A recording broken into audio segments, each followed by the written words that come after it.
Hello दोस्तों, स्वागत है आपका हमारे यूट्यूब चैनल पे। आज हम लोग कक्षा 10 के बायोलॉजी के ऑब्जेक्टिव क्वेश्चन करने वाले हैं। तो चलिए शुरू करते हैं। आज का पहला क्वेश्चन है, इनमें से कौन अंतःस्रावी ग्रंथि नहीं है? ए है पिट्यूटरी, बी है थायराइड, सी है वृषण और डी है यकृत।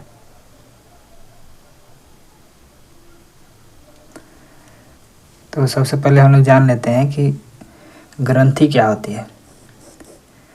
तो ग्रंथि जो होती है ये सजीवों में कोशिकाओं या ऊतकों का ऐसा समूह होता है जो हमारे शरीर के लिए आवश्यक पदार्थों का उत्पादन और स्राव करते हैं। उन्हें हम लोग ग्रंथि कहते हैं। ग्रंथि दो प्रकार की होती है, एक होती है अंतःस्रावी ग्रंथि, दूसरी होती है बाह्यस्रावी ग्रंथि। अंतःस्रावी ग्रंथि जो होती है वो सीधे ब्लड में जाकर मिल जाती है, जबकि बाह्यस्रावी ग्रंथि जो होती है वो नलिकाओं के द्वारा बहती है, नलिकाओं से होकर बहती है।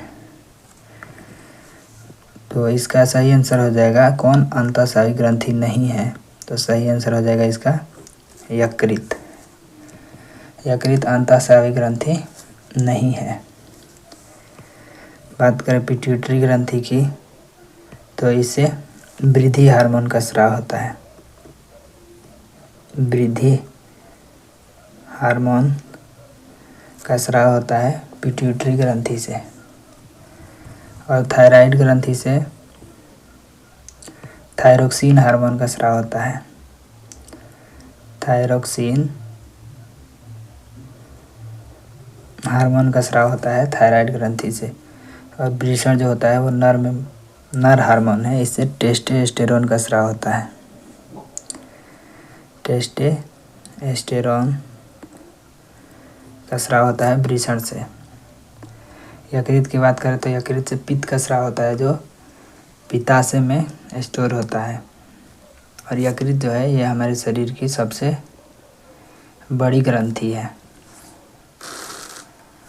अगला क्वेश्चन है, एस्ट्रोजन स्रावित होता है। ऑप्शन ए है वृषण द्वारा, बी है अंडाशय द्वारा, सी है लैंगरहैंस की दीपिकाओं द्वारा और डी है थायराइड द्वारा। एस्ट्रोजन जो हार्मोन है ये मादा हार्मोन है। यह जो है अंडाशय से स्रावित होता है। और वृषण जो है ये नर हार्मोन है। ये क्या है? नर हार्मोन है, नर ग्रंथि है। इससे नर हार्मोन टेस्टोस्टेरोन का स्राव होता है। और अंडाशय जो है ये मादा ग्रंथि है, इससे एस्ट्रोजन का स्राव होता है। लैंगरहैंस की दीपिकाएं जो होती है ये अग्नाशय में पाई जाती है। अग्नाशय में लैंगरहैंस की दीपिकाएं होती है। इसी दीपिकाओं के बीटा सेल से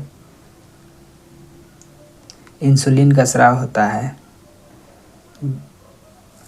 और थायराइड ग्रंथि जो है इससे थायरोक्सिन हार्मोन का स्राव होता है। अगला क्वेश्चन है, शरीर का संतुलन कौन बनाए रखता है? तो शरीर का संतुलन ए है सेरिबेलम, बी है क्रेनियम, सी है मस्तिष्क स्टेम और डी है सेरिब्रम।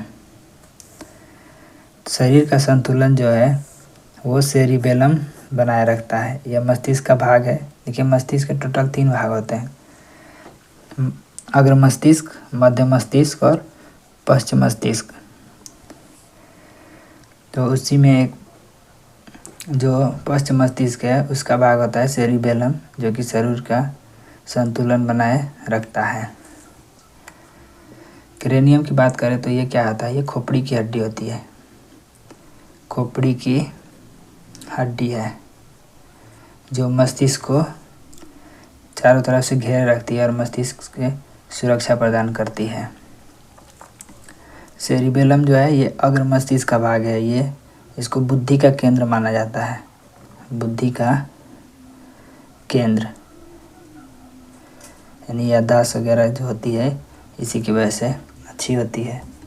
मस्तिष्क स्टेम जो है यह मस्तिष्क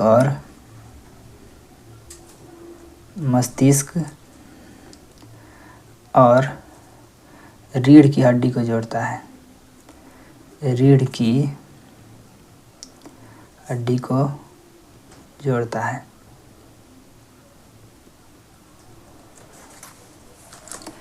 अगला क्वेश्चन है,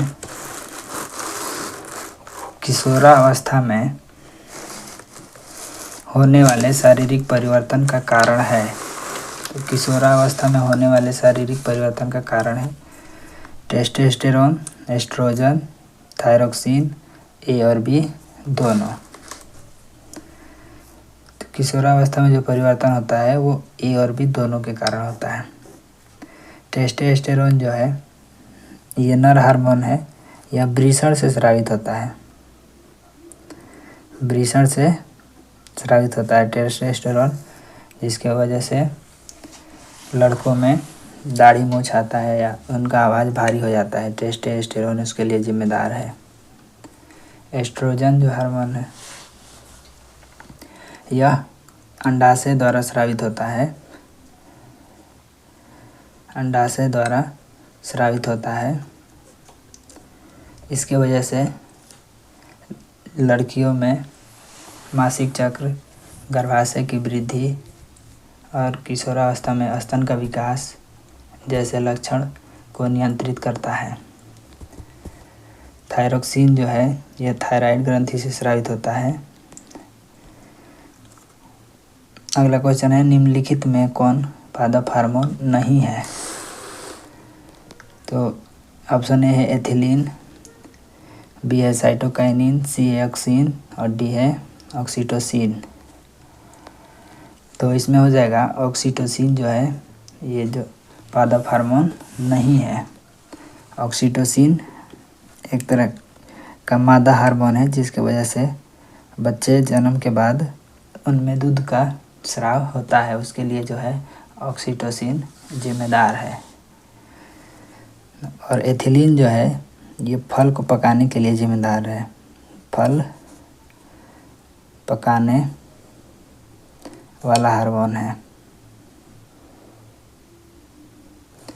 और ऑक्सिन ये वृद्धि को नियंत्रित करता है। ये सबसे पौधे के शीर्ष भाग में पाया जाता है। ये वृद्धि हार्मोन है। और साइटोकाइनिन ये कोशिका विभाजन के लिए जिम्मेदार होता है। कोशिका विभाजन के लिए जिम्मेदार है। विभाजन के लिए जिम्मेदार कौन सा है? साइटोकाइनिन। अगला क्वेश्चन है, तंत्रिका तंत्र की रचनात्मक एवं क्रियात्मक इकाई को कहते हैं।